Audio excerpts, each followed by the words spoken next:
ચલો hi hello. તો આજની વિડીયો હું સ્ટાર્ટ કરું છું કે કોઈ પણ પ્રોપર્ટી તમે ખરીદો છો એ પહેલાં તમારે કયા કયા પોઈન્ટ્સ યાદ રાખવાના છે, કયા કયા ડોક્યુમેન્ટ્સ ચેક કરવાના છે. કારણ કે આપણે જ્યારે કોઈ પ્રોપર્ટી ખરીદીએ છીએ તો એ આપણા જીવનની આખી જમા પૂંજીને કમાણી હોય છે, એના બેઝ ઉપર આપણે કોઈ પ્રોપર્ટી એટલે એ બધું સેવિંગ્સ પર આપણે પ્રોપર્ટી આપણું ડ્રીમ હાઉસ ખરીદીએ છીએ તો પછી લીગલી બધું જ ચેક કરીને આપણે આ ડ્રીમ હાઉસ કેમ ના ખરીદીએ, રાઈટ? હવે જેમ કે આ હું પ્રોપર્ટી વિશે કહું છું એ પહેલાં શું કહી દઉં કે જમીન, લગ્ન, મરણ અને જીવન આ જેના નસીબમાં હોય એના નસીબમાંથી કોઈ છીનવી નથી શકતું અને જેના નસીબમાં એને જ મળીને રહે છે. બટ દેટ ડઝન્ટ મીન કે આપણે એનું કોઈ લીગલ અર્થ એ નથી કે આપણે એના કોઈ લીગલ સ્ટેપ્સ ન લઈએ, રાઈટ? ચલો, તો હવે ફર્સ્ટ એ છે કે ક્યારે પણ પાવર ઓફ એટર્ની થ્રુ તમારે પ્રોપર્ટી ખરીદવી નહીં. કારણ કે સપોઝ કે હવે હું કોઈ પાસેથી power of attorney through property ખરીદું છું તો એનું મન બદલાય તો એ પાવર ઓફ એટર્ની કેન્સલ કરીને કોઈ બીજાને વધારે ભાવે પણ એ વેચી શકે છે, રાઈટ? તો આ છે ફર્સ્ટ પોઈન્ટ. હવે હું ડિટેલ્સમાં બધું એકદમ ડિટેલ્સમાં હવે ડિસ્કસ કરું છું.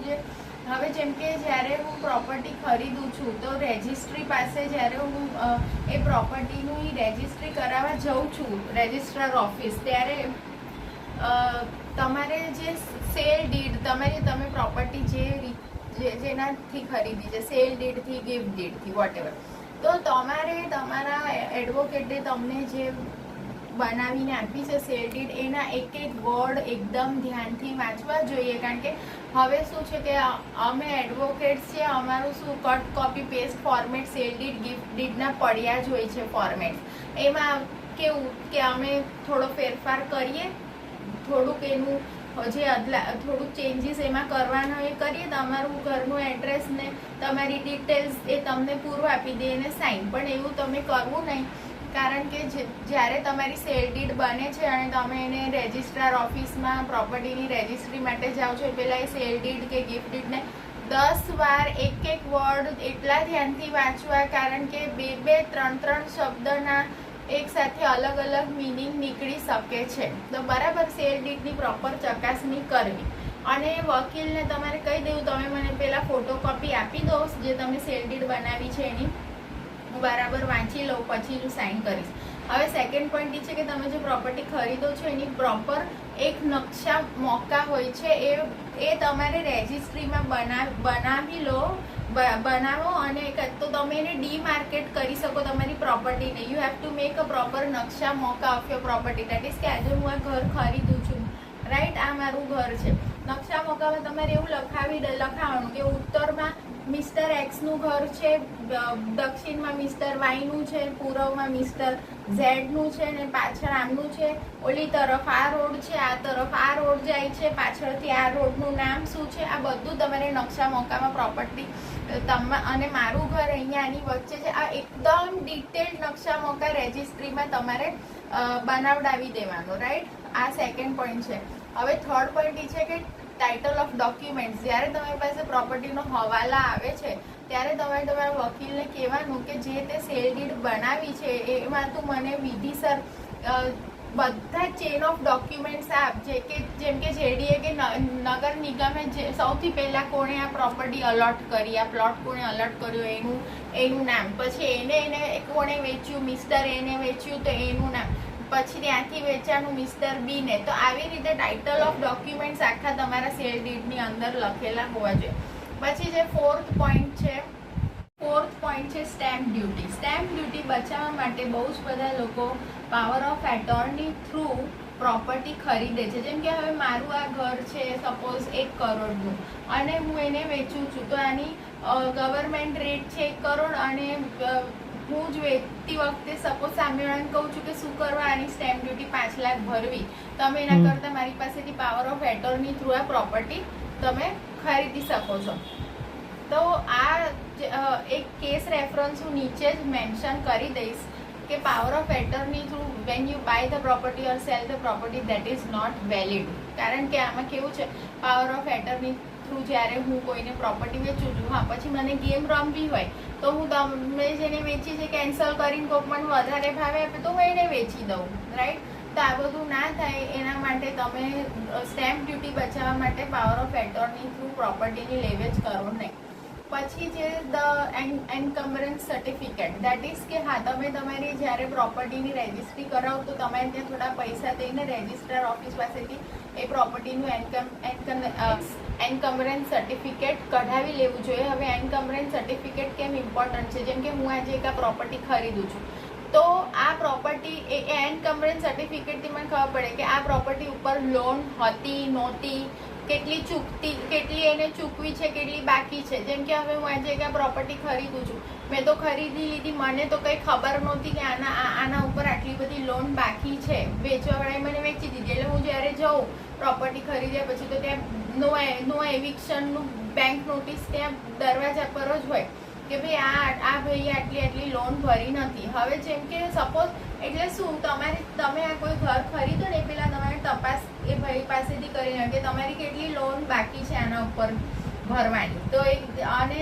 તમે એને આખી ભરી દીધી છે તો પછી he has to get a NOC certificate, no objection certificate from the bank, જે એ તમને આપી દે, રાઈટ. અને એ આ બધું જ તમારી સેલ ડીડમાં આ બધું લખાણ કરાવી લેવાનું.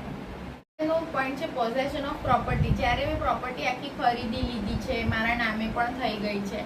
હવે ઘણા લોકો કેવું કરે છે કે હા પ્રોપર્ટી તો ખરીદી લે છે પણ એ લોકો છે ને એની પ્રોપર તજવીજ નથી કરતા. ઘણીવાર પ્રોપર્ટી ખરીદ્યા પછી ખબર પડે છે કે આના પર તો કોઈ બીજાનો પોઝેશન છે, ત્યાં કોઈ બીજી જ વ્યક્તિ ઓલરેડી આટલા વર્ષોથી રહે છે.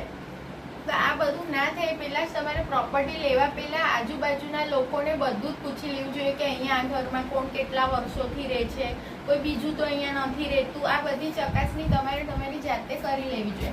અને લાસ્ટ પોઈન્ટ છે વિટનેસ. હા, જ્યારે પ્રોપર્ટીના પેપર્સ બનતા હોય છે ત્યારે આપણે વિટનેસને એકદમ હલકામાં લઈએ છીએ કે ભાઈ ચલો ને વકીલના ઓફિસમાં જ બે ત્રણ વકીલોને કહી દે તમે જ વિટનેસ બની જાઓ, કાં તો આમ તેમ કોઈ બીજા કોઈને પણ આપણે વિટનેસ બનાવ્યો છે નહીં ચાલે. કારણ કે જ્યારે પછી પ્રોપર્ટી કેસીસમાં કંઈક પ્રોબ્લેમ આવે છે ત્યારે કોર્ટ વિટનેસને જ બોલાવે છે. એટલે તમારા જે એકદમ તમને જેના પર વિશ્વાસ છે એવા જ સગાવાળાને કે ઓળખીતાને કાં તો તમારા ફ્રેન્ડને જેના પર તમને પૂરો વિશ્વાસ છે એને જ બે વિટનેસની સાઇન માટે બોલાવો. બાકી આમ જેમ આપણે વિટનેસીસને હલકામાં લઈએ છીએ એમ નહીં લેવે. હવે એન્કમ્બરન્સ સર્ટિફિકેટનું તમને ડિટેલ્સ થોડું કહી દઉં કે why it is very important. Encumbrance સર્ટિફિકેટથી જ ખબર પડશે કે શું આ પ્રોપર્ટી લોચામાં છે, કોઈ લિટિગેશનમાં છે, આના પર કોઈ કાનૂની કાર્યવાહી ચાલે છે, લોનમાં છે, મોર્ગેજમાં છે, શું છે, એના પરથી જ ખબર પડે. અને સેકન્ડ કે તમે જ્યારે કોઈ બેંક પાસેથી લોન લેવા જશો the bank will ask give me the encumbrance certificate, ત્યારે તો ખબર પડશે કે પ્રોપર્ટી ઓલરેડી મોર્ગેજ પર છે તો તમને બેંક ક્યાંથી લોન આપશે. તો તમે કોઈ પણ પ્રોપર્ટી લો એ પહેલાં you have to get the encumbrance certificate. અને એની માટે છે ને તમારે શું કરવાનું કે ઓનલાઈન ઓફલાઈન બે પ્રોસિજર છે. ઓનલાઈન કહી દઉં છું શું પ્રોસિજર છે. તમારી એરિયાની રજિસ્ટ્રાર ઓફિસની વેબસાઇટ જે છે ત્યાં જવાનું, ફોર્મ નંબર અને હા એન્કમ્બરન્સ સર્ટિફિકેટનું કોલમ હોય ત્યાં ફોર્મ 22 ખોલીને જેટલા પણ ડોક્યુમેન્ટ્સ નેસેસરી છે બધા અટેચ કરીને ત્યાં જે પ્રોસિજર છે ફિલ કરવાની અને ગવર્મેન્ટની જે ફીસ છે એ ભરી દેવાની. હવે અગર એ 15 થી 20 દિવસમાં તમને ફોર્મ 15 ઇસ્યુ કરે છે દેટ મીન્સ કે આ પ્રોપર્ટી ક્લિયર નથી. એન્કમ્બરન્સ સર્ટિફિકેટ જે એ ફોર્મ 15 આવે દેટ મીન્સ કે આ પ્રોપર્ટી પર લોન બાકી છે. અને ફોર્મ 16 આવે દેટ મીન્સ કે એન્કમ્બરન્સ સર્ટિફિકેટ ક્લિયર છે, આ પ્રોપર્ટી પર કોઈ લોન મોર્ગેજ કંઈ નથી. હા, અને તમે પ્રોપર્ટીની લેવેચ કરો તો તમારે ઓરિજિનલ ડોક્યુમેન્ટ્સ પર જ કરાય. ઘણા લોકો એવું કહે છે કે અમારી ઓરિજિનલ ડોક્યુમેન્ટ ખોવાઈ ગયા છે, તો પછી એ છે જેના ઓરિજિનલ ડોક્યુમેન્ટ ખોવાઈ ગયા છે એને FIR ફાઇલ કરવી જોઈએ કે મારા આવી રીતે ઓરિજિનલ ડોક્યુમેન્ટ ખોવાઈ ગયા. પણ તમારે પ્રોપર્ટીની લેવેચ કરવાની હોય તો એ ઓરિજિનલ ડોક્યુમેન્ટ્સ પર જ થાય. અચ્છા, હવે આ તો બધું થઈ ગયું. આજે મેં તમને બધી લો રિલેટેડ ગાઈડલાઇન્સ આપી છે, રાઈટ. હવે હું જે કુકિંગમાં આગળ જે પણ બનાવવાની છું એ વિશે હું તમને જણાવી દઉં કે હવે હું બનાવીશ instant dosa premix savoury muffins, Jain ગ્રેવીથી બનાવવાની છું, ચીલી મિલી વેજ ચીલી મિલી. પછી બનાવીશ ડિસેમ્બરમાં ક્રિસમસમાં કેક વિથ ધ ક્રીમિંગ. જેને જરા બી નહીં આવડતું હોય એને પણ આવડી જશે. તો આવી રીતે હું 2 વિડીયોઝ બનાવું છું, લીગલ એઝ વેલ એઝ કુકિંગની. અને આજની એક બીજી બી ટીપ છે કે હા, વાય ડોન્ટ, જેમ કે ગુજરાતમાં એક હેલ્પલાઇન સર્વિસ અવેલેબલ છે, that is અભિયમ women's helpline service 181. તો એના માટે તમે પ્લે સ્ટોરમાં જઈને એપ્લિકેશન ડાઉનલોડ કરો અને રજિસ્ટ્રેશન કરી લો તો સારી વાત છે. કારણ કે કોઈ પણ સ્ત્રીને અગર જ્યારે પણ સમજો સાસરે ઘરેલું હિંસા થાય છે કે તમે બહાર રસ્તા પર છો, કોઈ પણ સ્ત્રીને સાસરે ઘરેલું હિંસા થાય છે કે તમે સપોઝ તમારા ખુદના ઘરમાં તમને કોઈ સાથે જરા અનબનાવ થાય છે કે પાડોશી સાથે, કે તમે રસ્તા પર છો ને કોઈ છેડતી કરે છે, તો વુમેન હેલ્પલાઇન સર્વિસ 181 પર તમે ઇમિડિયેટલી કોલ કરો તો મહિલા પોલીસ આવે છે અને મદદ બી કરે છે અને તમને એની સોલ્યુશન પણ આપે છે. તો જ્યારે પણ સ્ત્રીઓ પર કંઈ પ્રોબ્લેમ આવે તો ડરવાની જગ્યા પર તમે લીગલ એડ્સ કયા અવેલેબલ છે એના પર વધારે ફોકસ કરો અને ડર પર ઓછો. કારણ કે જ્યારે બી કોઈ પ્રોબ્લેમ આવે છે બધા પહેલાં ડરી જાય છે કે શું થશે કંઈ જ નહીં. ડરશો તો જ બહુ બધું થશે, નહીં ડરો તો ક્યારેય કંઈ થશે જ નહીં. બરાબર? તો જેટલા પણ લીગલ એડ છે એના પર ધ્યાન આપો અને ડર નામની વસ્તુ જીવનમાંથી હંમેશા માટે કાઢી નાખો. બિંગ અ લોયર, જો જેણે બી વકીલાત ભણ્યું હશે એ ક્યારે ડરશે નહીં. જો વકીલ એટલે શું કે જે લોકો, વકીલ કદી એ ભૂલ ના કરે છે લોકો એની પાસે કરાવડાવવા માંગે છે. ઓકે, એટલે એમાંથી એક છે ડર. જો લોકો તમને હંમેશા ડરાવવા જ માંગે, ડરવાનો કોઈ મતલબ જ નથી. ઠીક છે? તો આવી રીતે તમે અવેર રહો, જાગૃત રહો કે શું સ્ટેપ્સ લેવા શું નહીં. અને જવાબ તો મુંહ તોડ જ દેવો. અને